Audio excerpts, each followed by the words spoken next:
భారతదేశంలో ఆర్యవైశ్యులు చేసేటటువంటి కంట్రిబ్యూషన్ ఇంకెక్కడా ఎవరు చేయరేమో అని నేను అన్ను. ఎందుకంటే వివిధ వర్గాలు కూడా చేయొచ్చు. ఆర్యవైశ్యుల కంట్రిబ్యూషన్ అతి ప్రచారం చేసుకోవడం వాళ్ళకి చేత కాదు. భారతదేశంలో ఉన్నటువంటి అనేక ప్రసిద్ధ పుణ్యక్షేత్రాల్లో ఆర్యవైశ్య సత్రాలుంటాయి.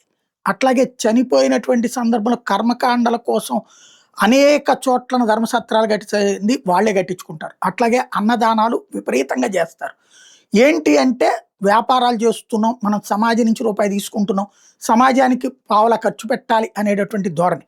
కానీ నిజంగా వాళ్ళు ఖర్చు పెట్టిన దాంతో వాళ్ళు ఒక రాజకీయ నాయకుల్ని కనుక ప్రమోట్ చేసుకుని ఉంటే వాళ్ళు ప్రమోట్ చేసేవాళ్ళు వాళ్ళకి.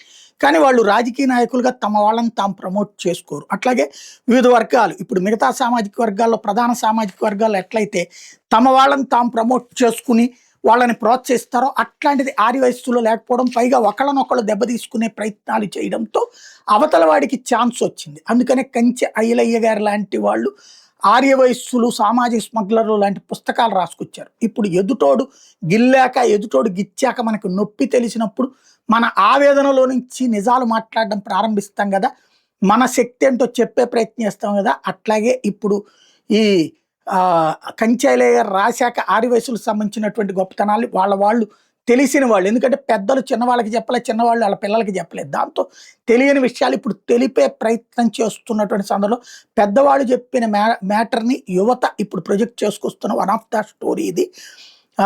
పటియాలా రాజ్యానికి కొండంత అండగా నిలిచిన దివాన్ నానుమల్ అగర్వాల్ గురించినటువంటి కథ ఇది. 1781 సాధారణ శకంలో పటియాలా మహారాజ్ అమర్ సింగ్ కన్నుమూశారు. సింహాసనం మీద కూర్చున్నది కేవలం 6 ఏళ్ల చిన్నారి సాహిబ్ సింగ్. రాజ్యం మీద చుట్టూ ఉన్న గద్దల కన్నుబడింది. పటియాలాను ఎలాగైనా మింగేయాలని ఢిల్లీ నవాబు మద్దుద్దౌలా సైన్యంతో దూసుకొస్తున్నాడు. మరి లోపల చూస్తే ఒకేసారి 3 తిరుగుబాట్లు చెలరేగినాయి. రాజ్యం మొక్కలైపోయేటటువంటి పరిస్థితి ఏర్పడింది. సరిగ్గా అలాంటి సంక్షోభంలో ఒక అగర్వాల్ సింహంలా రంగంలోకి అడుగుపెట్టాడు. ఆయనే దివాన్ నానుమల్. ఆ చేతులు పెన్ను పట్టి లెక్కలు రాయలేదు, తాసు పట్టి తూకాలు వేయలేదు, నేరుగా కత్తి పట్టి యుద్ధానికి దూకినాయి.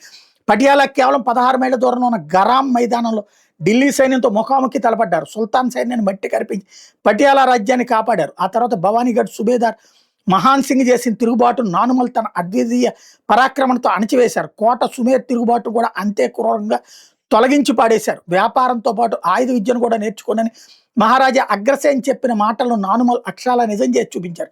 ఆయన కేవలం ఒక వ్యాపార అగర్వాల్ వైశ్యకులంలో పుట్టిన వ్యక్తి మాత్రమే కాదు, పటియాలాను కాపాడిన సాక్షాత్ అంబికామాత యొక్క సింహంగా కీర్తిస్తారు. అక్కడ దివాన్ నానుమల్జీ, మీరు త్రాస్తో ధర్మాన్ని రక్షించారు, కత్తితో దేశాన్ని కాపాడారు, 6 ఏళ్ల బాలురాజును ముక్కలవ్వాల్సిన రాజ్యాన్ని మీ గుండెలకి అడ్డుపెట్టి కాపాడారు అంటూ 6 ఏళ్ల బాలరాజును ముక్కలవ్వాల్సిన రాజ్యాన్ని మీ గుండెలను అడ్డుపెట్టి కాపాడారంటూ చరిత్ర మిమ్మల్ని మర్చిపోయి ఉండొచ్చు కాక అంటూ ఇప్పుడు ఆ పాయింట్ని గుర్తు చేస్తున్నారు అనమాట, ఆనాటి ఆ వ్యక్తి ఫోటోతో సహా.